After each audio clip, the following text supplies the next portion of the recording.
السلام علیکم پیارے دوستو، کیا حال چال ہے؟ امید کرتا ہوں خیریت سے ہوں گے۔ آج ہم آپ لوگوں کو احساس پروگرام کی تازہ ترین اپڈیٹس دینے جا رہے ہیں۔ تو اگر آپ لوگ ہمارے چینل پر نئے ہیں تو ہمیں سبسکرائب کر لیں، بیل آئیکن کو دبا لیں تاکہ نیو اپڈیٹ میرے بھائیوں کو سب سے پہلے مل سکیں۔ تو پیارے دوستو، آپ لوگوں کو اس ویڈیو کے اندر بتایا جائے گا کہ جو احساس پروگرام کی تازہ ترین اپڈیٹ ہے اس کے مطابق نئی رجسٹریشن کب سے شروع ہو رہی ہیں اور ان کا سروے اور رجسٹریشن باقاعدہ اس کا آغاز کب سے کیا جا رہا ہے۔ تو پیارے دوستو، آپ نے اس ویڈیو کو اینڈ تک دیکھنا ہے۔ سب سے پہلے بات کریں تو احساس پروگرام کے حوالے سے وزیر اعلیٰ پنجاب پرویز الہی صاحب نے اعلان کیا ہے کہ وہ افراد جن کا رجسٹریشن نہیں ہوئی ہے یا جن کا سروے نہیں ہوا ہے، یا تو وہ احساس یا بینظیر دفتر سے رجسٹریشن کروا لیں۔ اگر ان کی رجسٹریشن نہیں کروا سکتے یا ان کے علاقے کے اندر سروے یا رجسٹریشن دفتر نہیں ہے تو ان کا سروے بہت ہی جلد کیا جائے گا۔ آپ کو مزید بتاتے چلیں کہ احساس پروگرام کی نئی رجسٹریشن کا آغاز کر دیا گیا ہے۔ اگر آپ میں سے کسی نے بھی رجسٹریشن کروانی ہو، مثلاً کہ جس میرے بھائی یا بہن کی نئی شادی ہوئی ہو، یا پھر میرے بھائی یا بہن کی نئے خاندان یا پھر نیا قومی شناختی کارڈ نمبر بنوایا ہو، تو وہ اپنی رجسٹریشن کروا سکتا ہے۔ اس کے متعلق بات کریں کہ آپ کو نئی اپڈیٹ دیتے چلیں کہ احساس پروگرام میں راشن پروگرام کی بھی رجسٹریشن شروع ہو گئی ہیں۔ اگر آپ میں سے کوئی بھی احساس راشن پروگرام کی رجسٹریشن کروانا چاہتا ہے تو وہ گھر بیٹھے کر سکتا ہے۔ جی ہاں دوستوں، آپ کو بتاتے چلیں کہ احساس راشن کی سبسڈی جو کہ 1500 روپیہ دیا جا رہا ہے، اس کی رجسٹریشن بھی شروع ہو چکی ہے۔ اس کی رجسٹریشن کے لیے آپ لوگوں نے سمپلی کرنا کیا ہے، اپنے موبائل سے 8171 پر اپنا قومی شناختی کارڈ نمبر سینڈ کرنا ہے اور آپ کے احساس راشن پروگرام کی رجسٹریشن ہو جائے گی۔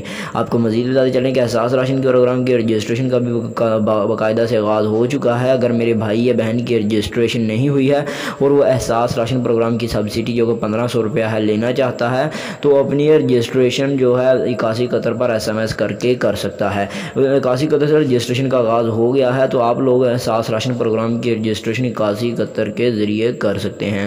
اس کے ساتھ آپ کو بتاتے چلیں کہ احساس پروگرام کے حوالے سے کہ احساس پروگرام کی رجسٹریشن باقاعدہ سے شروع ہو گئی ہیں۔ آپ کو مزید بتاتے چلیں کہ احساس پروگرام کی رجسٹریشن کا باقاعدہ آغاز کر دیا گیا ہے اور اب ان دونوں پروگراموں کو ملا کر ایک نیا پروگرام جاری کر دیا گیا ہے، جس کی مدد سے وہ افراد جنہوں نے رجسٹریشن نہیں کروائی یا جن کی نئی شادی ہوئی ہے تو وہ اپنی اہلیہ یا زوجہ کا قومی شناختی کارڈ نمبر اپنے نام پر بنوا کر یعنی اپنے ساتھ جڑوا کر اپنی رجسٹریشن کروا سکتا ہے۔ آپ کو مزید بتاتے چلیں کہ احساس پروگرام کے اندر اور بھی بہت ساری نئی تبدیلیاں ہونے جا رہی ہیں۔ آپ کو بتاتے چلیں کہ احساس پروگرام میں نااہل اور جانچ پڑتال والوں کے بھی انشاءاللہ بہت ہی جلد رجسٹریشن شروع ہو جائے گی۔ بہت سارے میرے بھائی اور بہنوں کو جنہوں کو میں نے کہا تھا کہ رجسٹریشن کروائیں، جب رجسٹریشن شروع ہوئی تھی تو ان کو پیٹرول کی سبسڈی کے 2000 روپے ملے تھے، تو اس لیے میں کہتا رہتا ہوں کہ اپنی رجسٹریشن کرواتے رہیں، ابھی SMS کیے رکھیں، کیونکہ کوئی نہیں جانتا کہ کب آپ لوگوں کو اہلیت مل جائے گی۔ لیکن یہ بات پکی ہے کہ آپ کو رجسٹریشن کرنے کے بعد 99% چانسز ہوتے ہیں کہ آپ لوگوں کو اہلیت مل جائے گی۔ اگر آپ کو اہلیت نہیں ملتی تو آپ بار بار کوشش کریں، آپ کو 6 منتھ کے اندر لازمی طور پر اہلیت مل جانی چاہیے، کیونکہ جب آپ لوگوں کا ایک قومی شناختی کارڈ نمبر 30% سے نیچے ہوتا ہے تو آپ کو ایک خاندان کے اندر ڈال کر آپ کی رجسٹریشن کر دی جاتی ہے۔ آپ کو مزید بتاتے چلیں کہ ان کے نمبرز ہوتے ہیں باقاعدہ اپنے خاندان نمبرز، اور ان کو رجسٹرڈ کے نام سے جو سیو کیا جاتا ہے تو وہاں پر آپ لوگوں کے رجسٹریشن کرتے وقت آپ لوگوں کا بہت خاص خیال رکھا جاتا ہے۔ تو آپ میں سے اگر کوئی میری بھائی رجسٹریشن کروانا چاہتا ہے تو جلدی رجسٹریشن کروا لیں، اس سے پہلے کہ دیر ہو جائے۔ Thank you.